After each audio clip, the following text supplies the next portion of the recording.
مصر دخلت البريكس. السلام عليكم ورحمة الله وبركاته، ومعكم اسلام حسن فيديو جديد. النهاردة خبر مفرح. أخيرا مصر دخلت البريكس. أنا عارف إن مقصر معاكم الفترة الأخيرة وما بنزلش فيديوهات. كل فترة عايز أنزل بس ما بلحقش، عندي ظروف، مشاكل في البيت، مشاكل في الشغل. مشغول دايما فمش بلحق. كان في كذا حدث عايز أدخل أتكلم عليهم بس مش بلحق، دايما الأحداث بتعدي ومبلحقش أتكلم زي ما أنا عايز. على العموم، خبر حلو النهاردة وأفرح الواحد. مصر دخلت البريكس، هي والأرجنتين وإيران والسعودية والإمارات. ده خبر مفرح جدا وكويس جدا لمصلحة مصر ولمصلحة الدول دي كلها اللي دخلت، لأن ده يعني في أقل شيء إن الدول دي في التعامل بينها وبين بعض في التجارة الدولية مش هتعامل بالدولار. بمعنى مصر لما تشتري من روسيا هتشتري بالروبل الروسي، وهي تشتري من مصر بالجنيه المصري. لما نتاجر مع الصين هنتاجر من الصين باليوان الصيني، وهم يشتروا من الجنيه بالجنيه المصري. احنا بينا وبين السعودية وبينا وبين الامارات، بينا وبين كل الدول دي ممكن نتعامل بالعملات المحلية.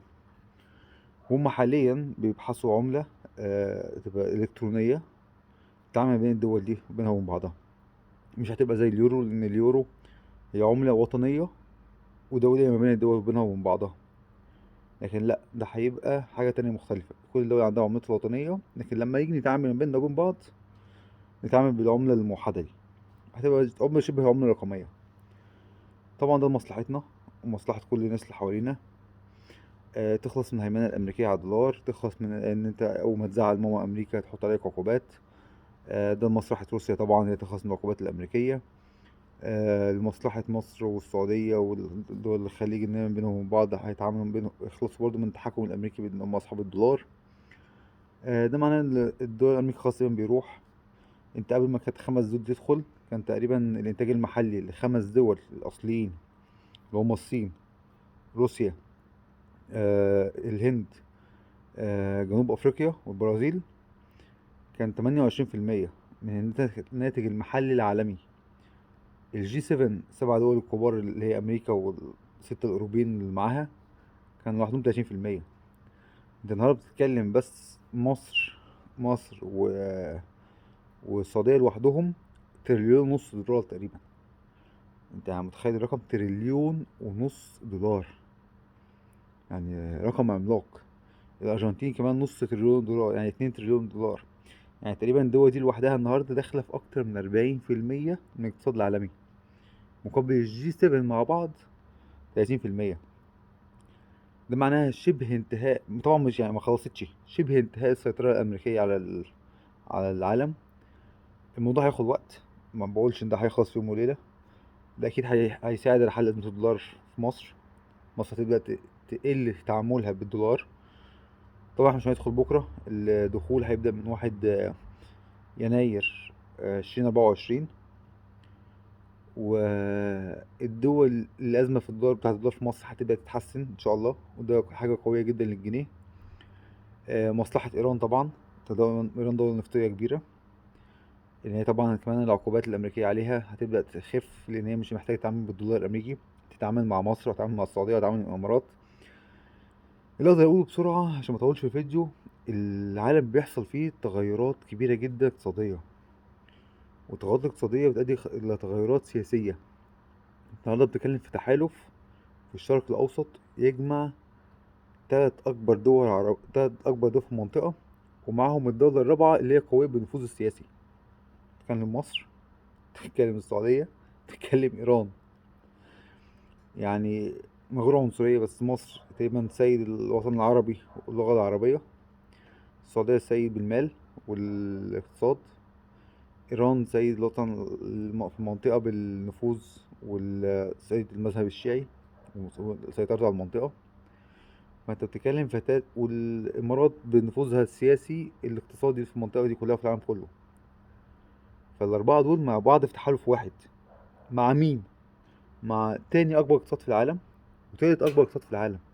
اللي هو تاني اكبر اقتصاد اللي هيبقى قريب يعني قريب هيبقى اول اقتصاد في العالم. مع الهند، مع جنوب افريقيا، مع البرازيل، واثيوبيا على فكره داخله معانا كمان في التحالف.